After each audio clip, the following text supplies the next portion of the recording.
중개사무소 개설 등록과 관련된 부분 보셨고요. 이제 핵심 요약집 35페이지에 보시면 네 번째 챕터가 중개사무소의 운영이죠. 여기는 소단원별로 다 문제가 출제가 되는 부분인데, 먼저 첫 번째 개업공인중개사의 고용인이라고 하는 단어 나옵니다. 공인중개사법에 고용인이라고 하는 용어가 별도로 정의가 되어 있지는 않지만 소속 공인중개사와 중개보조원을 통칭해서 우리가 고용인이라고 하는 표현을 쓰죠.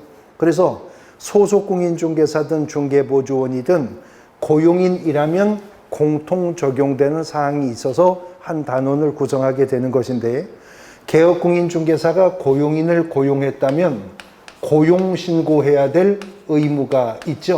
고용신고는 언제까지?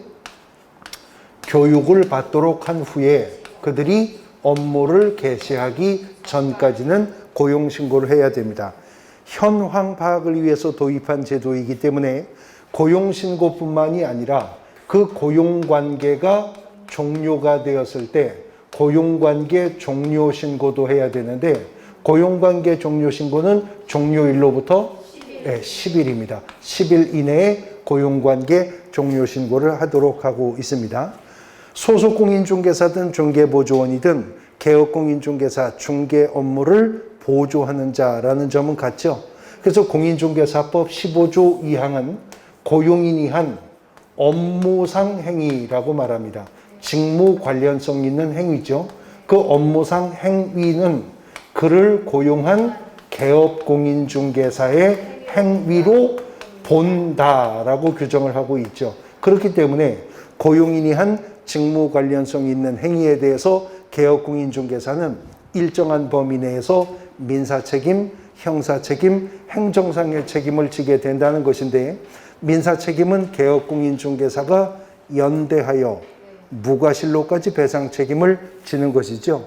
단 형사책임은 양벌 규정이 적용된다면 개업공인중개사는 같은 조에 규정되어 있는 벌금형이 선고될 수 있다. 그러나 개업공인중개사가 고용인의 그러한 위반 행위를 방지하기 위한 관리감독상의 책임을 게을리하지 않았다면 그때는 양벌 규정이 적용되지 않게 될 것이다 라고 하는 것입니다.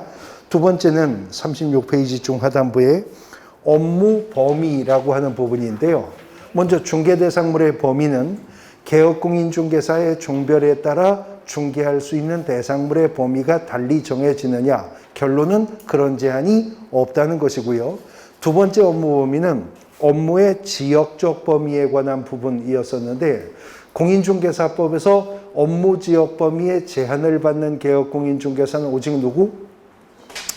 부칙상의 개업공인중개사만 업무 지역에 제한이 있어서, 부칙상의 개업공인중개사는 자기가 중개사무소를 두고 있는 지역을 관할하는 시도 안에 있는 중개대상물만 중개할 수 있는 것이 원칙입니다. 예외가 있다는 거죠.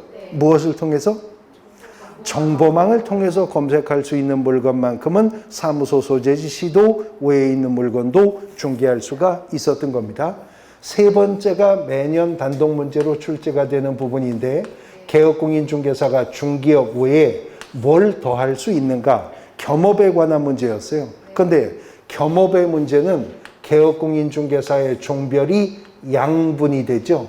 법인인 개업공인중개사이었는가, 개인인 개업공인중개사이었는가의 문제인데, 개인인 개업공인중개사는 겸업을 제한하는 규정이 없고 중개사무소를 중개업을 영위하는 용도로만 써야 한다는 사무소 전용 의무도 삭제 폐지된 지 오래이기 때문에 개인인 개업공인중개사들이라면 관련 법에 제한만 없으면 중개업과 겸업 가능한 모든 업무를 겸업할 수 있죠. 그것도 중개사무소를 겸용했으면서 겸업이 가능합니다. 그런데 법인인 개업공인중개사는 우리가 앞선 시간에 법인의 등록 기준 5가지 중에 하나로 공인중개사법 14조에 규정되어 있는 업무만 수행할 목적으로 설립된 법인일 것이라고 하는 게 있었죠.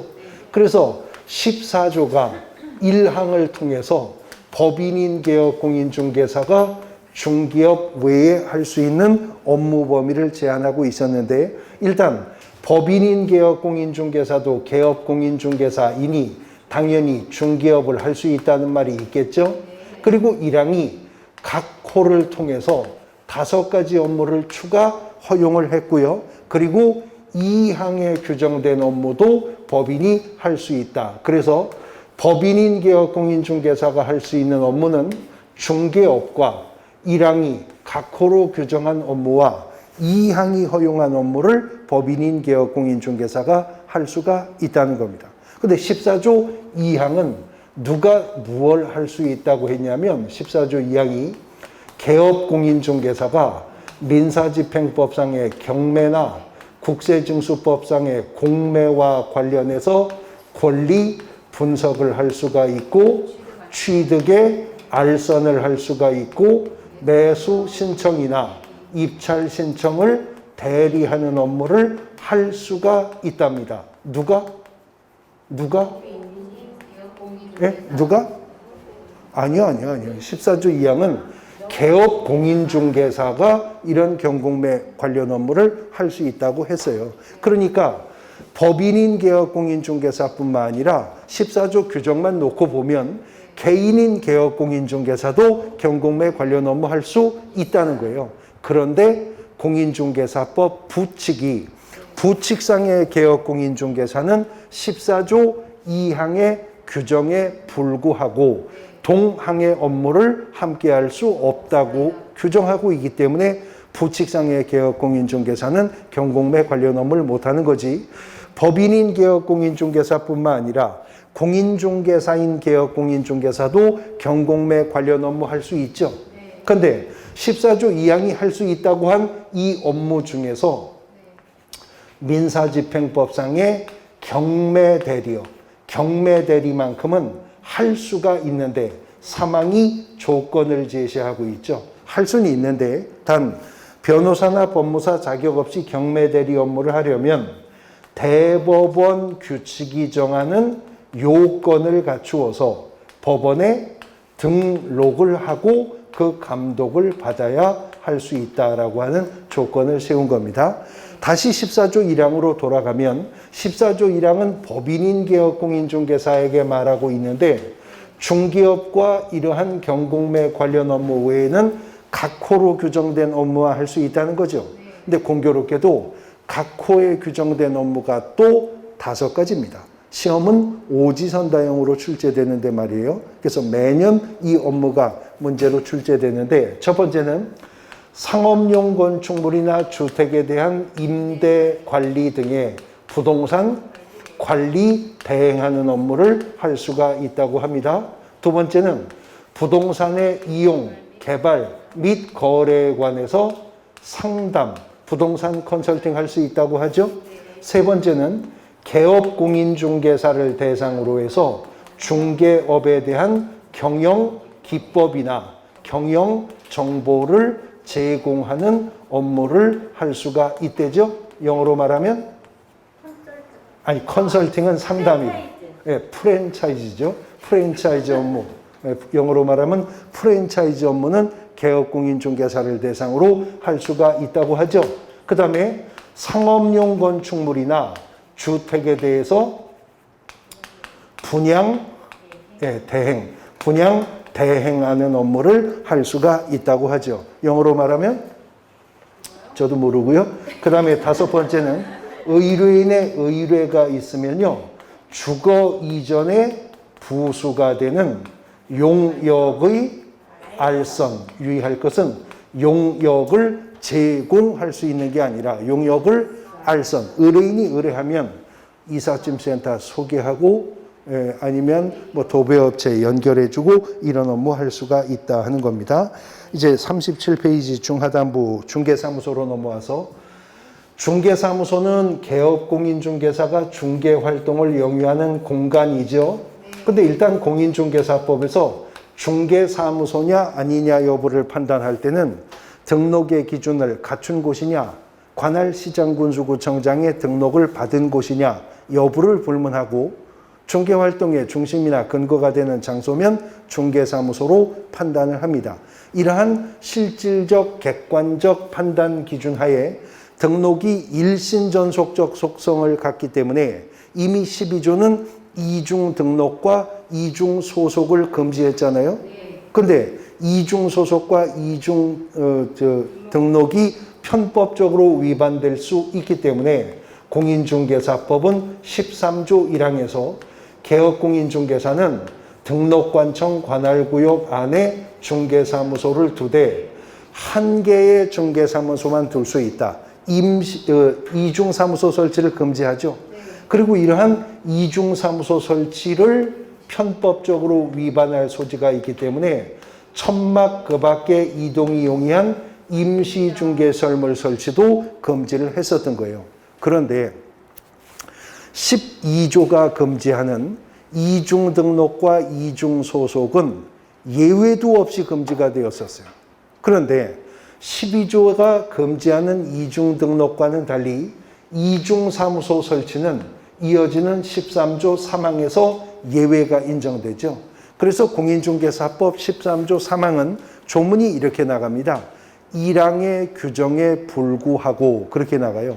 1항이 뭐라 그랬냐면 한 개의 사무소만 가질 수 있다고 했거든요. 근데 3항에 가면 1항의 규정에 불구하고 법인인 개업공인중개사는 대통령령이 정하는 기준과 절차에 따라 등록관청에 신고한다면 뭘 가질 수 있다고?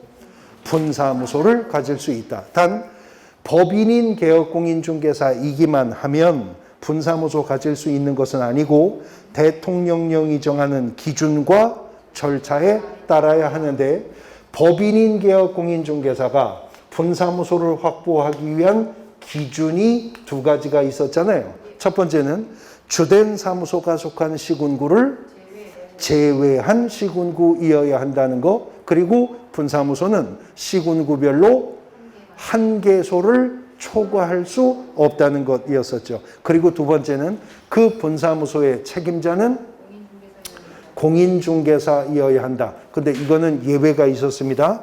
다만 다른 법률의 규정에 의해서 중개업을 영위하는 법인의 경우에는 그러하지 아니하다. 특수법인에게는 예외를 인정했었죠.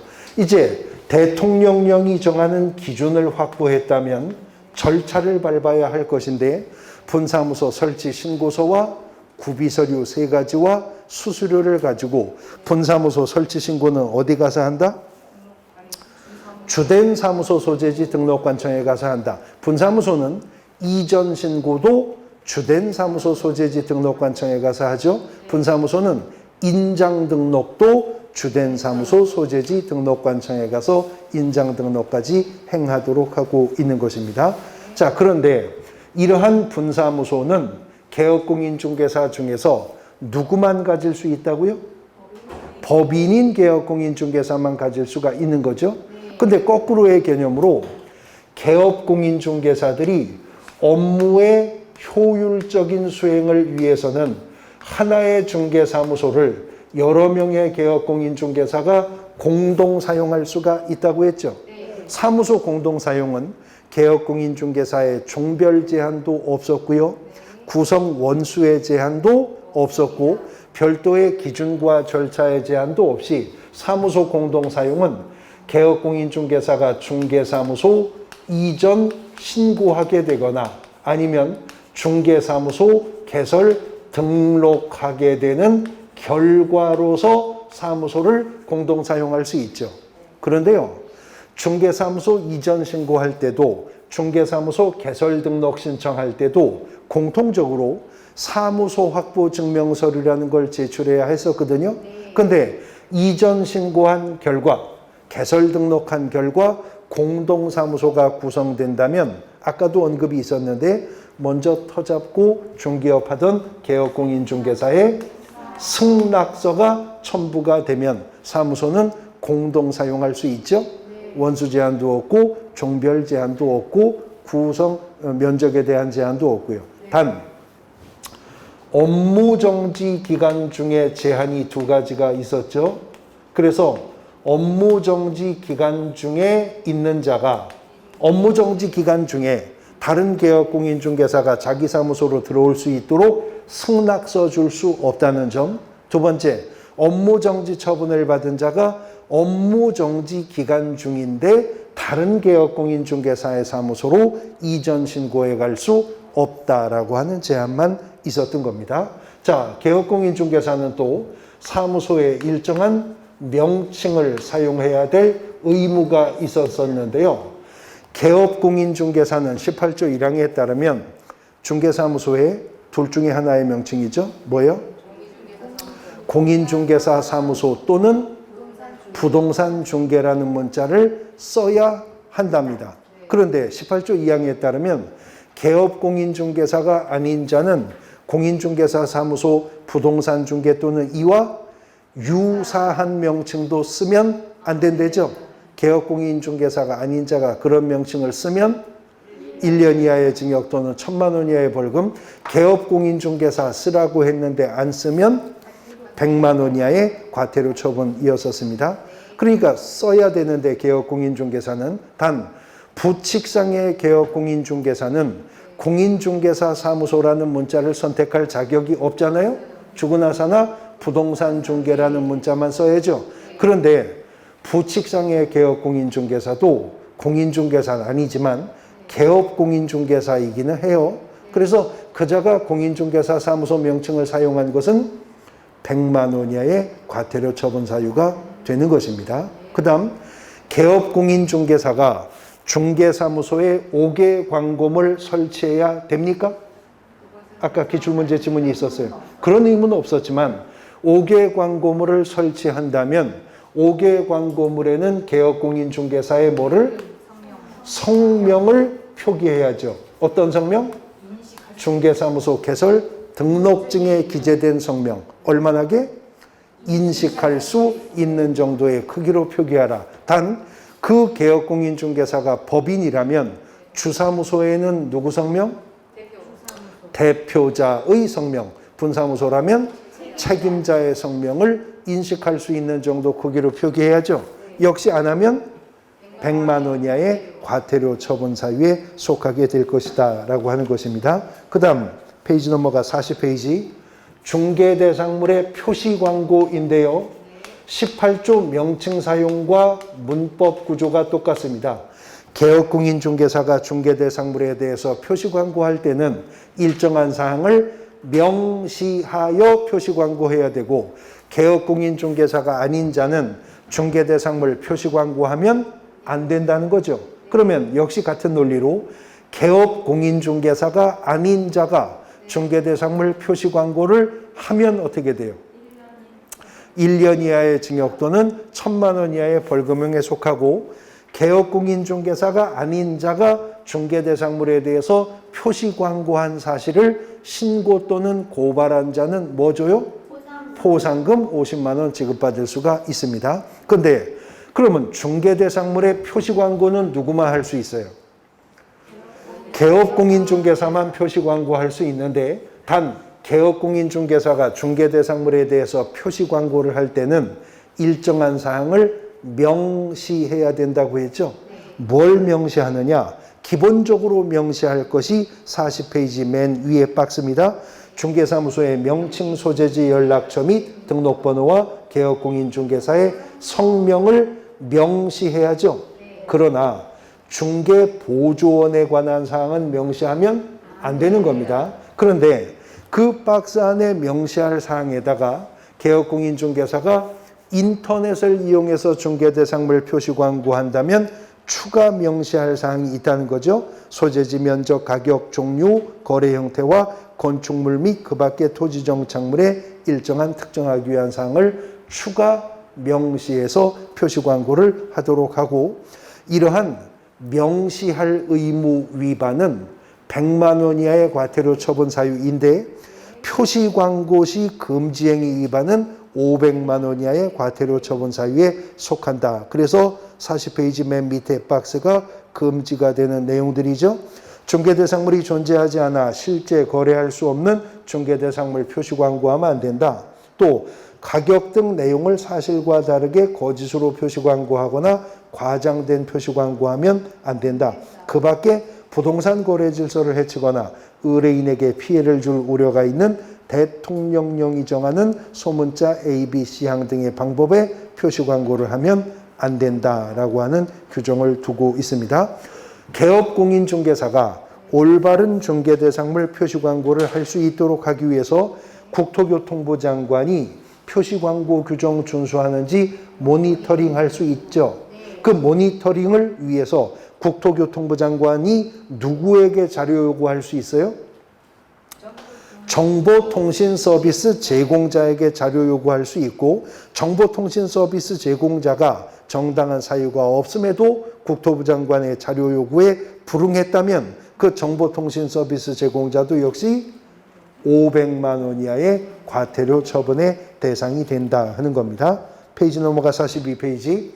개업공인중개사가 중개사무소 이전할 수 있죠? 몇 번이고 이전할 수 있어요? 어디로든 이전할 수 있나요? 예, 사무소 이전은 헌법상 국민에게 거주 이전의 자유가 있듯이 개업공인중개사도 사무소 이전의 자유를 인정하는데, 이전한 사실을 신고는 하라는 거죠. 언제까지? 이전한 날로부터 10일. 예, 10일입니다. 아까도 10일을 봤었는데 어디요? 네, 고용관계 종료신고 10일이었는데요. 사무소 이전 신고도 10일이네요. 근데 만일 등록관청 관할구역 외로 중개사무소를 이전했다면 이전 신고는 어디 가서? 이전 후 등록관청에 가서 중개사무소 이전한 사실을 신고해야 됩니다. 이때 중개사무소 이전 신고서에 첨부할 서류가 두 가지인데요. 하나는 등록증 내야죠. 그리고 또 하나는 옮겨간 곳에 건축물 내장에 기재된 공간이 확보되었다는 사무소 확보 증명 서류를 제출해야 됩니다. 만일 등록관청 관할구역 외로 사무소를 이전했다면 이전 후 등록관청은 이전 신고서와 함께 등록증을 받고 그자에게 등록증을 어찌한다? 재교부한다고 했어요. 그렇기 때문에 등록관청 관할구역 외로 중개사무소 이전은 등록증 재교부에 준하는 행정 수수료 납부 의무가 발생할 것이다 라고 하는 것이었었죠. 그런데 사무소 이전은 이렇게 이전 후 등록관청이 하는 거예요. 그러면 이전 후 등록관청이 이전 전 등록관청에 관련 서류를 요청하죠.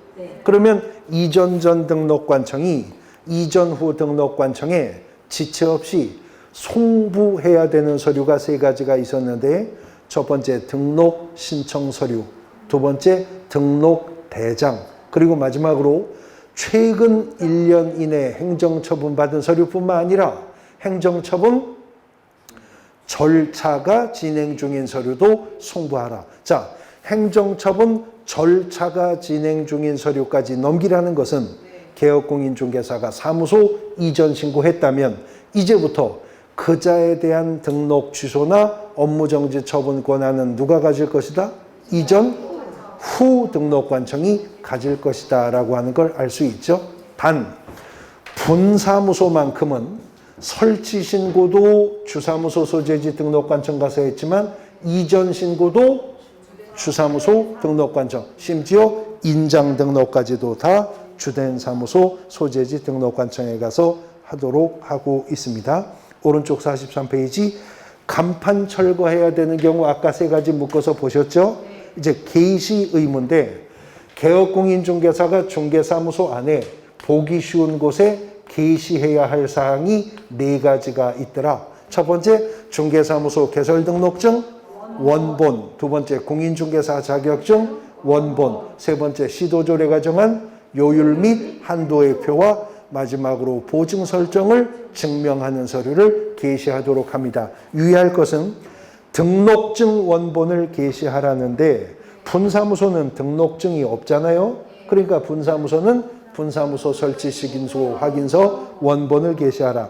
그 다음 공인중개사 자격증 원본 게시하라는데 게시해야 할 자격증은 개업공인중개사의 자격증 원본은 물론이고 누구도? 소속 공인중개사의 자격증 원본도 게시를 하여야 한다. 그러나 부칙상의 개업공인중개사가 없어서 못 거는 건 어쩔 수 없죠. 그래서 공인중개사 자격증 원본 개시 의무는 해당하는 자가 있는 경우에 한한다라고 하는 조건이 있었습니다. 자, 근데 여기서 유의하셔야 될 것은 소속 공인중개사의 자격증 원본도 중개사무소에 게시되어야 한다. OX? O입니다. 소속 공인중개사는 자격증 원본을 중개사무소에 게시하여야 한다. X입니다. 다시 첫 번째 문장. 소속 공인중개사의 자격증 원본도 중개사무소에 게시되어야 한다. O입니다. 두 번째 문장. 소속 공인중개사는 자격증 원본을 중개사무소에 게시해야 한다. X라는 거죠. 공인중개사법 17조 게시 의무는요. 개업공인중개사는 이렇게 출발해요. 그러니까 소속 공인중개사의 자격증 원본도 게시가 되어야 하나 그걸 게시할 의무는 누구에게? 그 소속 공인중개사를 고용한 개업공인중개사에게 있어요. 그러니까 소속 공인중개사를 고용하고도 소속 공인중개사의 자격증 원본이 게시되지 않으면 100만 원 이하의 과태료 처분이 떨어져요. 누구한테? 고용한 개업공인중개사에게 떨어진다는 겁니다. 그래서 때로는 부칙상의 개업공인중개사도 공인중개사 자격증 원본을 고용해야 할 경우가 생긴다는 거죠. 어떤 때? 고용인으로 부칙상의 개업공인중개사가 소속 공인중개사를 고용했을 때 그렇습니다. 소속 공인중개사의 자격증 원본이 게시될 의무가 있는 거지 소속 공인중개사가 자격증 원본을 게시할 의무는 없었다고요. 그런데요. 공인중개사법 16조 인장등록 의무는요. 16조 1항도 2항도 모두 다 개업공인중개사 및 소속공인중개사는 개업공인중개사 및 소속공인중개사는 이렇게 출발하고 있어요. 조문이. 그래서 인장등록은 개업공인중개사뿐만 아니라 소속공인중개사도 인장등록해야 됩니다. 언제까지? 예, 업무를 개시하기 전까지요. 그래서 개업공인중개사라면 아예 중개사무소 개설 등록할 때 인장 등록 함께 할 수 있다는 거죠. 소속 공인중개사라면 아예 언제? 네, 고용 신고할 때 인장 등록을 함께 할 수 있다. 그러나 어쨌든 의무는 언제까지 하면 된다고? 업무를 개시하기 전까지 중개인이 사용할 인장을 등록해야죠. 그리고 등록하고 업무 개시했다면 이제 등록한 인장으로 날인을 해야죠. 근데 등록한 인장을 변경했어요. 분실하거나 훼손되어서. 그때는 변경한 때 며칠? 7일. 7일입니다. 7일 이내에 변경 등록을 하도록 하고 있습니다. 인장을 등록하는 방법은 개업공인중개사냐 소속공인중개사냐에 따라서 방법이 달라지는 게 아니고 법인이 인장 등록하느냐 개인이 인장 등록하느냐에 따라 달라지죠. 법인이 인장 등록할 때는 상업등기규칙에 의해서 신고한 법인의 인장을 등록하는 것이었었습니다. 그래서 법인이 인장 등록하는 방법은 상업등기규칙에 근거한 법인 인감증명서 제출로 가름했었던 거죠. 그런데 분사무소가 별도로 인장 등록할 수 있는데 그때는 상업등기규칙에 의해서 신고한 법인의 누가 보증? 대표자가 보증하는 인장을 등록할 수 있다. 어디 가서? 주된 사무소 소재지 등록관청에 가서입니다. 개인이 인장 등록을 할 때는요. 가족관계 등록부나 주민등록표에 기재된 성명이 나타난 인장이면 되죠. 단 크기는 얼마 내야 돼요? 7mm 이상 30mm 이내의 규격이어야 합니다. 인장과 관련된 의무 위반은 업무 개시 전에 인장 등록을 안 했든 7일 안에 변경 등록을 안 했든 등록한 인장으로 날인하지 않았든 하여튼 도장 위반은 정지인데 개업공인중개사가 위반했다면 업무정지. 소속공인중개사가 위반했다면 자격정지 처분의 대상이 될 것이다 하는 것입니다. 페이지 넘어가 44페이지 중 하단부 휴폐업 등의 신고 의무입니다. 휴폐업 등의 신고 의무인데요. 휴폐업 등의 신고 의무는 공인중개사법 21조 1항의 두 문장 속에 네 가지 신고할 사항이 나오죠. 첫 번째, 3개월을 초과하는 휴업, 그리고 두 번째, 폐업, 그리고 세 번째, 휴업 신고한 자의 업무 재개, 그리고 마지막으로 휴업 기간의 변경. 그런데 이 신고 의무는 21조 1항의 두 문장 속에 똑같은 표현이 두 번 나온다 그랬어요. 하고자 하는 자는 하고자 하는 자도라는 표현. 휴업신고, 폐업신고, 재개신고, 변경신고는 어떻게? 사전 신고해야 된다. 미리 신고해야 된다는 공통점을 갖죠.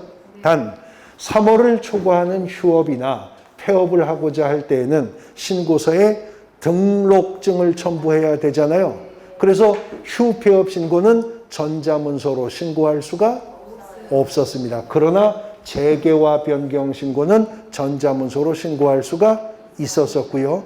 3월을 초과하는 자가 미리 휴업 신고했다면 신고한 휴업 기간 동안 등록증은 등록관청에 들어가 보관되어 있겠죠. 그래서 그자가 후일 업무 재개 신고를 하면 등록관청은 등록증을 즉시 반환한다고 했습니다. 재교부가 아니라 반환. 맡아 보관하고 있던 등록증을 되돌려주는 것에 불과하기 때문에 반환이지 재교부가 아니다. 그래서 등록관청 관할구역 외로사무소 이전했을 때는 이전 후 등록관청으로부터 등록증을 재교부 받기 때문에 수수료 내지만 휴업 신고할 때 냈었던 등록증은 재개신고 시 반환받는 것에 불과하기 때문에 행정수수료 납부 의무가 발생하지 않는다 하는 거죠. 3월을 초과해서 휴업하려면 미리 휴업 신고했어야죠. 그러나 신고했어도요, 휴업기간은 6월을 초과할 수 없는 것이 원칙입니다. 그러면 예외가 있다는 거죠? 어떤 예외? 질병으로 인한? 질병으로 군대를 가요? 질병으로 인한? 요양. 그 다음에 징집으로 인한?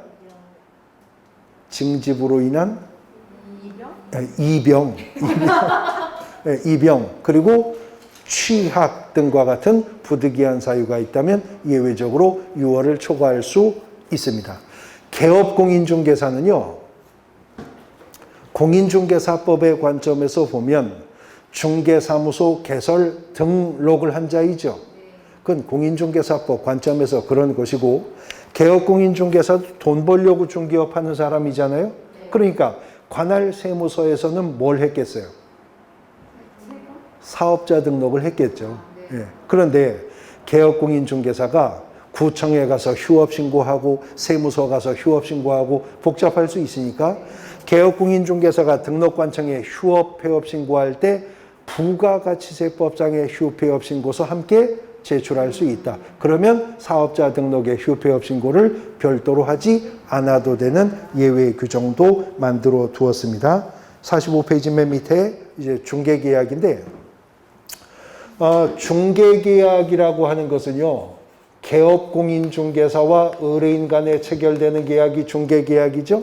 근데 이 중에 우리 공인중개사법이 규정한 중개계약은 두 가지가 있는데, 일반 중개계약과 전속 중개계약이 있습니다. 근데 일반 중개계약이 우리나라에서 가장 보편화된 중개 방식이지만 아주 낙후된 중개 방식이기 때문에 중개계약의 서면화, 유형화를 정착시키기 위해서 개업공인중개사의 적극적인 책임중개를 실현하기 위해서 도입한 제도가 전속중개계약이었죠.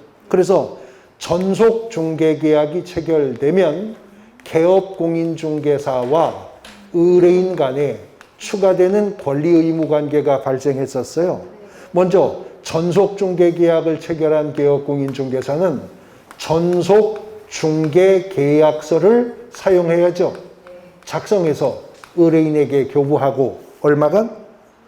3년간 보존해야 됩니다. 두 번째는 의뢰받은 중개대상물에 대해서 정보를 공개해야 되죠.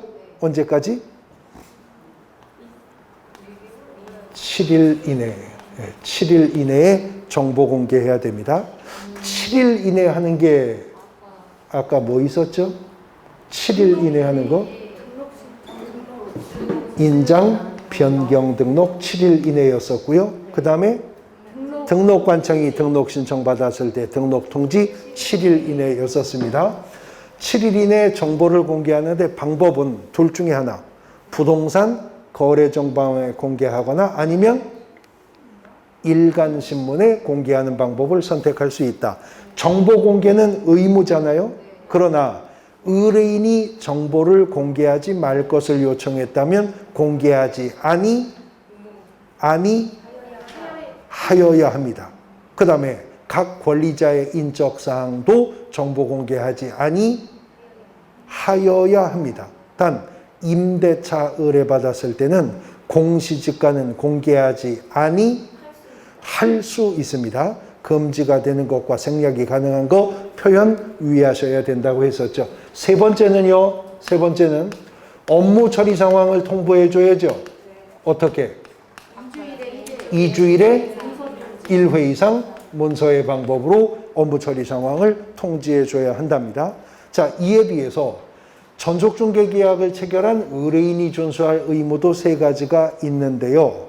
첫 번째, 전속중개계약의 유효기간 중에 다른 개업공인중개사에게 그 물건을 의뢰해서 거래하거나 전속중개계약의 유효기간 중에 전속중개계약 체결한 개업공인중개사를 배제하고 그 전속중개계약 체결한 개업공인중개사가 소개해준 상대방과 직접 거래하거나 이런 경우에는 중개보수의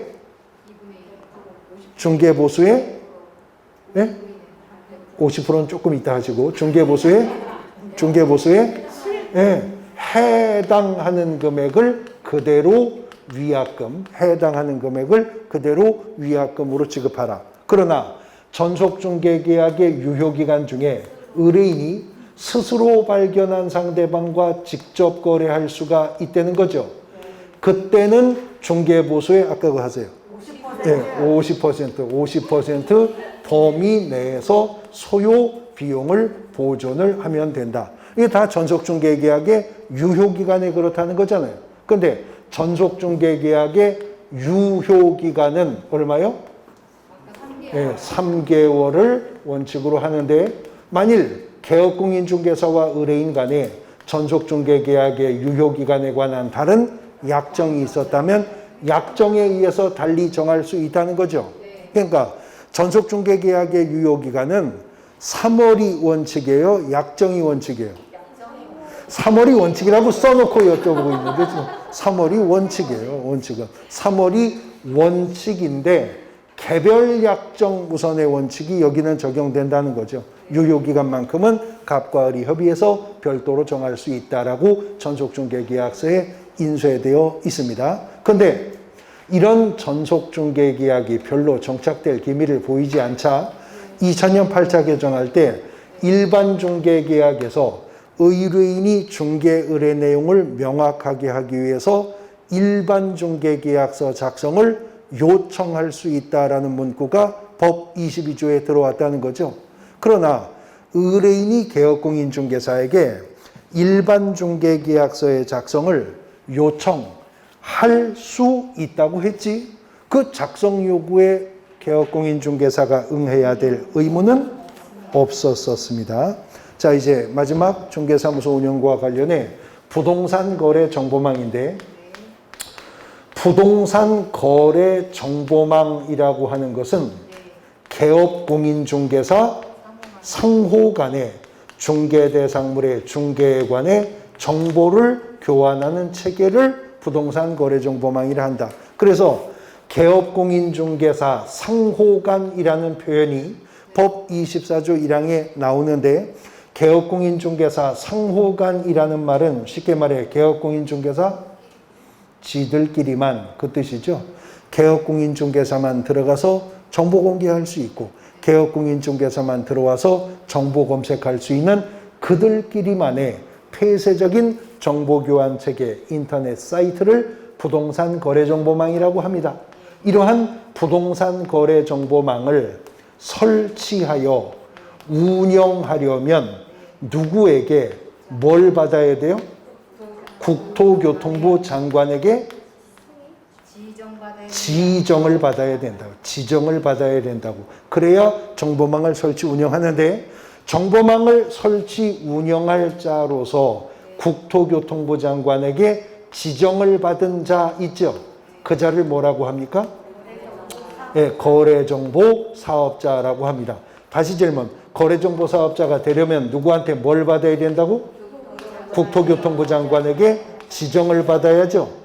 그 지정의 요건이 또 5가지예요. 공인중개사 시험이 오지선다형인데 말이에요. 첫 번째는 거래정보 사업자로 지정받으려면 이게 컴퓨터 운영 체계잖아요. 그러니까 전기통신사업법상 무엇으로? 네, 부가통신사업자. 부가통신사업자로서 신고가 된 자이어야 한다는 거죠. 그 다음에 전국적으로 가입 이용 신청을 받은 개업공인중개사가 몇 명?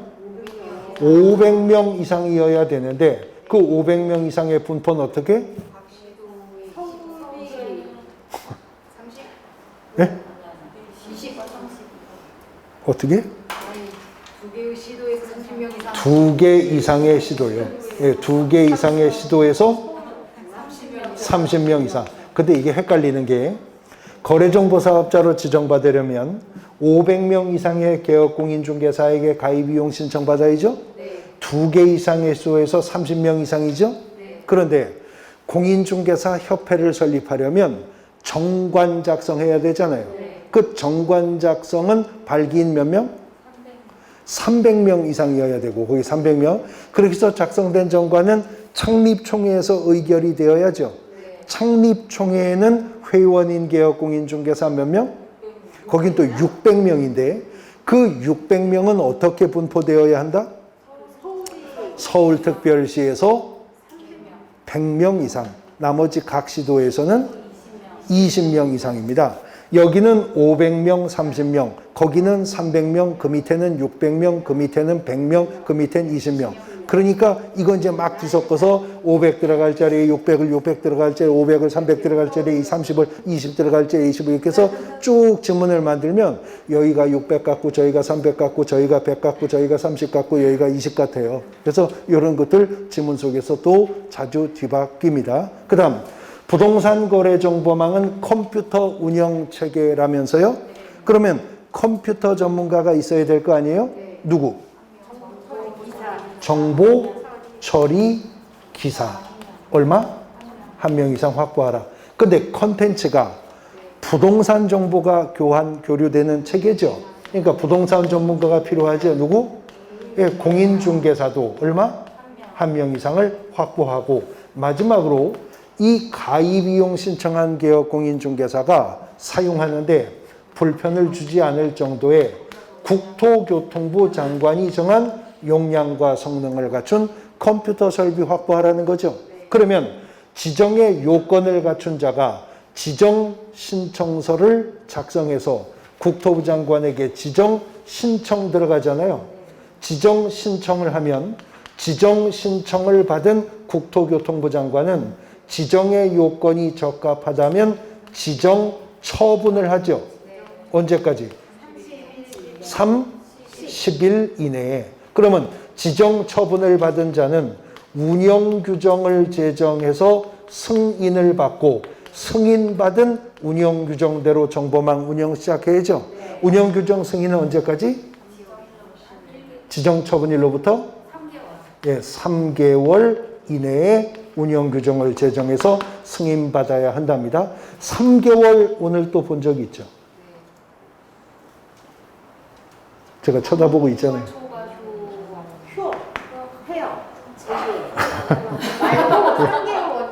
네. 자, 여기 운영규정 승인도 3개월이고요. 전속중개계약의 원칙적 유효기간도 3개월이고요. 휴업신고 3개월을 초과해서 휴업하고자 할 때 3개월 나오고 있었습니다. 자, 그런데 지정처분은 언제까지 해준다고? 30일 이내에 지정처분을 한다 그랬어요. 근데 여기 전속중개계약 체결했을 때 업무처리 상황 통지는 언제까지 하라 그랬어요? 2주일에 1회 이상이죠. 근데 몇 해 전에 이렇게 문제가 출제가 되었었네요.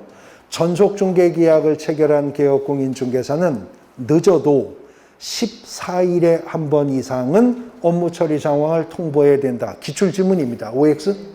5입니다. 2주일이 14일이고 14일이 2주일이니까 그거 뒤바꿔도 상관없는 말이죠.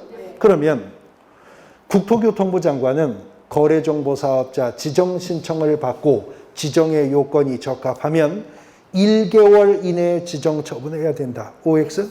그건 X라는 거죠. 1개월과 30일은 의미가 다른 것이라 다른 의미로 판단되는 거예요. 그러면 30일이 아니라 1개월 이내에 한다는 거 지난주에 본 게 있죠. 뭐죠? 공인중개사 자격증 교부는 1개월 이내였었어요. 근데 공인중개사법이 1개월 이내 준다는 게 또 하나가 있었죠. 포상금 지급도 1개월 지급결정일로부터. 거기는 1개월이고 여기는 30일이지. 이건 뒤바꾸면 틀리는 거예요. 그 다음에 여기 3월이죠. 저기도 3월이죠. 거기도 3월이죠. 공인중개사법에 3월이가 많은데 3개월하고 90일은 또 다른 말이죠. 예, 기간은 거의 비슷해도 다른 거예요. 여기저기 거기는 3개월인데 3개월이 아니라 90일 이내라고 한 게 있었습니다. 지난주에 봤습니다. 예, 90일 이내라는 거. 뭐죠?